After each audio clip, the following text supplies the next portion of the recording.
been a long time since girls basketball at Attleboro High was relevant on the state tournament stage. Since 2009, in fact. Monday night at the AHS gym, the Bombardiers made their return to postseason play with high hopes for success. Hello again, everyone, and welcome to the Hoop Report. The scene was set for excitement at Attleboro High on Monday as the Bombardiers entered their MIAA Division I South preliminary round game with a 12-10 record, facing 19th-seeded Brockton, which entered tourney play at 10-10.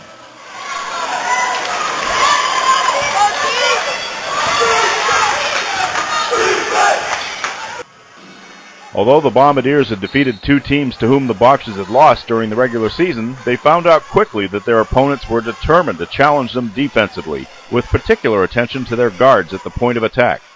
Points came at a premium for the Bombardiers, and it took a lot of hard work for them to score, as illustrated by this putback basket by junior Bree LaPlume that cut Brockton's early lead to 10-6 with 2:43 left in the opening quarter.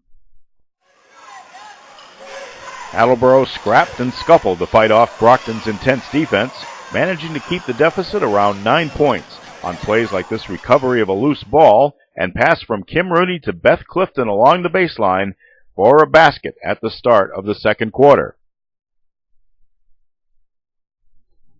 But Brockton continued to force turnovers, and the Bombardiers continued to misfire on the few good shot opportunities they got.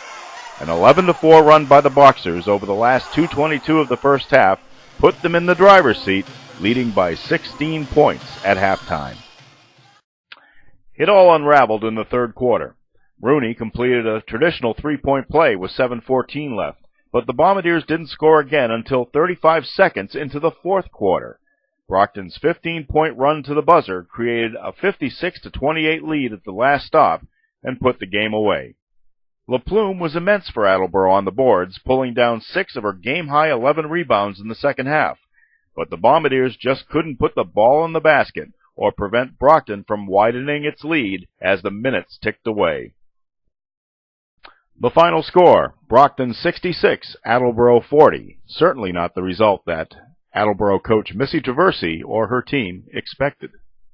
There was a combination of things that they did well and we did not tonight. Their guards were attacking us any chance they could get. Stuff that we've worked on all week, stopping the drive, understanding the personnel, their tendencies. We did not take care of our scouting reports. And unfortunately, the ball didn't go our way. They outworked us. They were more physical. They out-rebounded us. I mean, it was their night tonight. It wasn't our night. Yeah. There were bright spots for the Bombardiers in this game, as there were all season long. Players such as number 23, sophomore Carrie Beeland, and number 3, freshman Emily Houle, will be leading Attleboro High into battle next year, hopefully having learned the lessons of this tournament appearance. And now we know what we have to work on. Now we know what the state tournament is like. We've been there. We know what it takes, and we have to learn from it. Brockton now advances to a first-round matchup at the Ken Pickering Gym against the third-seeded North Attleboro Red Rocketeers. They're led by the area's leading scorer, senior center Megan Ronigan. Game time is 7 p.m. on Wednesday. 2 other local girls teams will be in action Wednesday in the Division II South playoffs.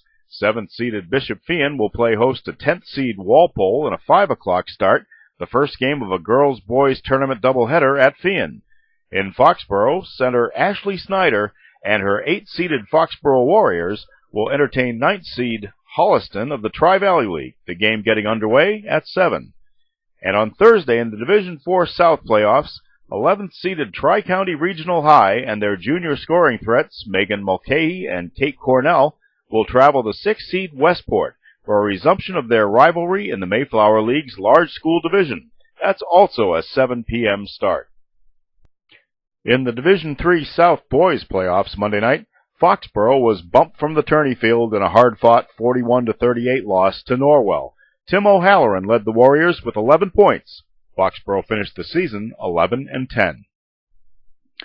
There will be plenty of activity on the hard courts Wednesday night in the Division III South brackets.